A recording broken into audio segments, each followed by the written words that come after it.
questions you bring up shortly thereafter is the Dan Sullivan question. And I find that one to be fascinating because I have used a version of this before, and it's a really fantastic way to show the client that you're not just thinking about getting that first invoice out the door, but you are focused on a long-term relationship with them. And so the Dan Sullivan question is this. It's 3 years from today. You and I are having coffee. You're really happy with your progress over the last 3 years. So my question is this, Kurt, what's happened over the last 3 years to make you so happy? Right.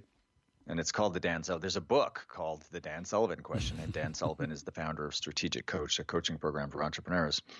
It's such a powerful question. And so, yeah, I often say to people, as we teach these different frameworks, we see the sale as an arc of 4 conversations, and we have a framework for each of the conversations. And that's a question that you use early on in the qualifying conversation, and then you come back to it in the value conversation. Mm-hmm. And I often say to people, if you forget everything else about what you should be doing in the qualifying conversation, and you just ask that want question or 3-year question or Dan Sullivan question, he calls it the R factor question, with R for relationship. If you just ask that question, take good notes, ask appropriate clarifying questions, you will be so much further ahead than your competitors. Mm-hmm. With that, you also talk about the minimum level of engagement, where you are setting kind of the ground floor on what you should accept. And then you kind of go into a bit of math around that. Do you want to explain where you come up with this minimum level of engagement, and more importantly, when should you come up with it? I mean, if you just kicked off your firm in the last 6 months, I mean, is this something that scales? Like, explain to me more about your thoughts around the idea of minimum level of engagement. Yeah, absolutely. It's something that scales. It's both a guideline and a sales tool, and it's not something that should be rigid. So it's a guideline, and it's a tool you use in the form of a statement in the conversation. Mm-hmm. It's your minimum level of engagement is the smallest fee amount that it makes sense for you to take from a client. So it's basically what's the smallest size client in terms of the fee that they're going to pay you over the course of a year that it makes sense for you to take on.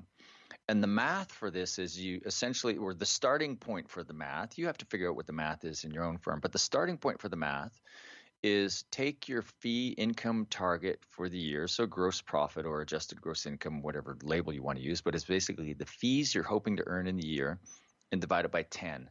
And that's the starting point for your minimum level of engagement. So if yours is a $1 million in revenue or fee income firm, then the starting point for your minimum level of engagement should be $100,000 in fees. Now, if you have significant growth goals over the year, maybe you want to increase that to 200 or 250 or even 300. Mm-hmm. And the idea behind it actually comes from my friend and colleague, David C. Baker, who's a independent consultant to creative firms, who works with them on many different topics, including a lot of financial benchmarks. It comes from the idea that the typical customized services firm should have somewhere between 8 and 12 ongoing clients at any one time, maybe as high as 15, but a nice round number to use is 10. And so you asked if that scales. I'll come back to that. Mm-hmm. So even if you have 30 clients today, I'd like you to recognize that you should really have something closer to 10. And the way you build your firm, one profitable new client at a time, is to make sure that the quality of that client, both the quality of the client itself, the fact that they see you as the expert practitioner, and the fact that they're willing to spend so much money with you, is at a certain threshold. So too many firm owners kind of get to where they are today, or got to where they are today, just by saying yes to everything. So if you want to figure out how you got to where you are, just look behind you and see all the trails of these switches of the decisions, and most of those decisions are switched to yes. Mm-hmm.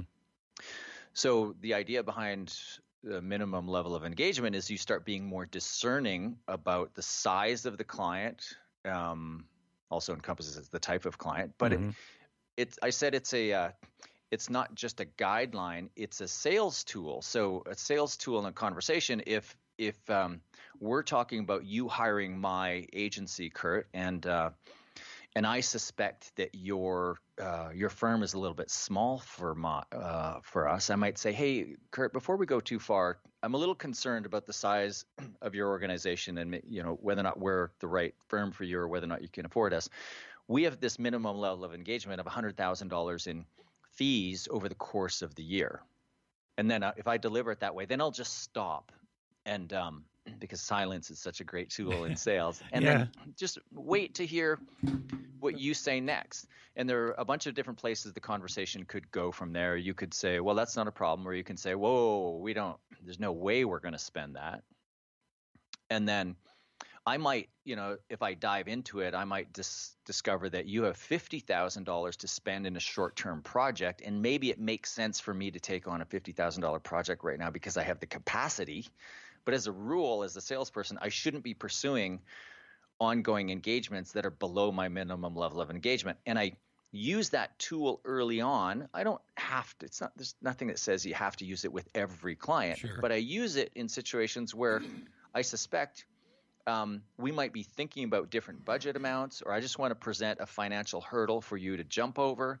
And it's a responsible thing for me to do as a business owner or anybody representing the firm, because the way we're going to get to the beautiful destination in the future that we've kind of identified, the place that we want to get to, certain size, certain number of clients, certain types of clients, we're going to get there one new client at a time. And you build a lucrative firm not by going from 10 clients to 20 to 30.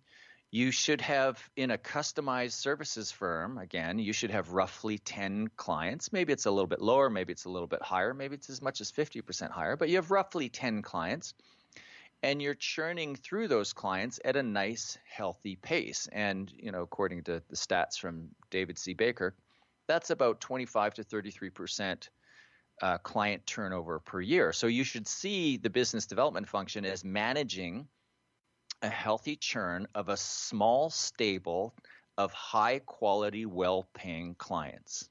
That's how you get to whatever vision of the future you have kind of carved out for yourself. And that's how you grow and scale a creative services firm. So does it scale? Absolutely, it scales. You're in the early days. Your minimum might be, it's hard to imagine a creative firm where it's more than a solo practitioner, where you would have a minimum that's too far below 100,000. Mm-hmm. Certainly, probably not below 50,000. If your minimum is 50,000, then you're targeting income of 500,000 in a year. And maybe that's a freelancer or a solopreneur. Those numbers might work. Once you start adding people, I think you should start aiming higher. But you can scale a firm from 1 million to 10 million, and you don't do it by 10xing the number of clients. You do it by 10xing the size of your engagements over time, one new client at a time. So you reinvent your firm one new client at a time with tools like the minimum level of engagement. Mm-hmm. And so you talk twice in the book about, and this is one of the times, and I just want to get your perspective on this because I find this really important, and I really am a big believer in this. You talk about always giving a price verbally before somebody sees a price. So you mentioned one way, which was saying we don't normally take on, new clients unless they are X amount of billing. But the other one you talk about is when they come to you with a specific sort of outcome that they're looking for, where you say, this type of outcome usually costs X amount. Can you tell me a little bit about the differences in both of those conversations from your perspective? Yeah, so the book, Pricing Creativity, the second section is rules, and there are 6 rules. And say a price before you show a price is the 4th. Yep, rule number 4. Yeah, rule number 4. So the idea, and that's the one pricing rule that does not come from the world of pricing. It comes from the world of sales. And that's another point of view I tried to bring to the book was where value-based pricing implementation fails is in the front lines in what you might call a sales conversation. So talking about pricing theory without talking about the practical realities of selling it's just not good enough. So the reason you say a price before you show a price, you would say a price before you would even start generating paper, before you would get to work on a proposal, is because you should never be in a situation where, I think most of the people listening to this podcast have probably been in this situation, where you go in to present to a prospective client. You've got the big deck and you're walking through you hand out maybe the paper version, you put the slide up on the you plug in the computer, you turn your first slide, and you hear like flip, flip, flip, flip, as everybody goes to the last page and goes, like we don't have $125,000. Yeah. And so you should never be in that situation. And I personally have been in that situation many times earlier in my career, where it's like, I stayed up all night doing this. And then you say, well, what do you have? Right. We've got $25,000. Okay. Well, so you should never be in that position. And I've encountered so many people who've been so frustrated by that situation. And you can eliminate it from your career forever by just following this rule, that you never show a price, put a price on a piece of paper in front of a client before they've heard it first. So there are a few different ways to do it, and a few different places you might think about it. Mm-hmm. But at the end, one place is at the end of the value conversation, where you're unpacking the objectives, or what it is the client wants, how you're going to measure success, and what the value of hitting those metrics are to the organization. Before you retreat to assemble a proposal, you would offer some pricing guidance, so that if there is a price, if there's an objection, the reason for this is if there's an objection, you want to hear it before you put to work. Mm-hmm. Right? So you should never be in a situation where you're putting a proposal in front of a client and they go, whoa, we can't afford that. Mm-hmm. There's some nuance to what I just said, and we might get to that if we're talking about options, because your obligation is really only to present one option to the client that's within their stated budget, if they have a stated budget. But by saying a price before you even retreat to write a proposal, you get the feedback from the client on how well that, where in a price range they're likely to land. Mm-hmm. And there are ways to do it. And I think it's really it's not X to Y. It's not, I'm going to come back with some solutions in the X to Y range. It's Y to X. And the reason we start with Y is the principle of anchoring, which another rule is anchor high. Mm-hmm. We run into this occasionally where we do follow that rule, actually, where we do mention a price early on in the sales process.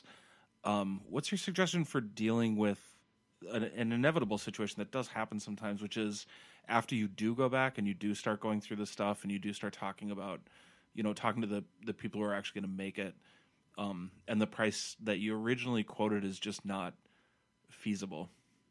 Yeah, so just make sure that the price you quote initially is a range. That's your only obligation early on, is to say it's between Y on the high side and X on the low side. And X might be the client's stated budget, or you might just be guessing based on previous experience. And so let's say you say Y to X, and you go back and your people say, you know what, the solution they need is really 3Y. That's okay.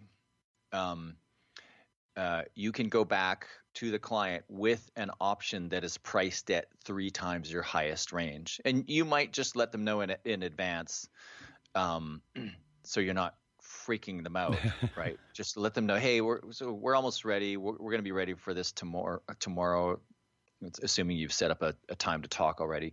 I just want to let you know, I said Y to X. I'm going to have an option that's 3 times that price. Mm-hmm. And it's because, well, you'll see tomorrow, but I just wanted you, and the client might say, well, I can't afford Y, so 3Y, save your time. And you might say, well, I think it'll be helpful in the discussion for us to put it on the table and explain why it's there, but I'll still have solutions that are closer to your stated budget, and one at the lowest end. So one of the things that we as creative firms and the tech firms especially are guilty of is thinking that there's one solution, and it's going to cost X, and the client's got $100,000, it's going to cost $300,000. We get too locked into how we want to do the engagement, or the amount of risk that we would be comfortable with if we were the client, or what we see as the right thing for the client to do. But the client's got an entirely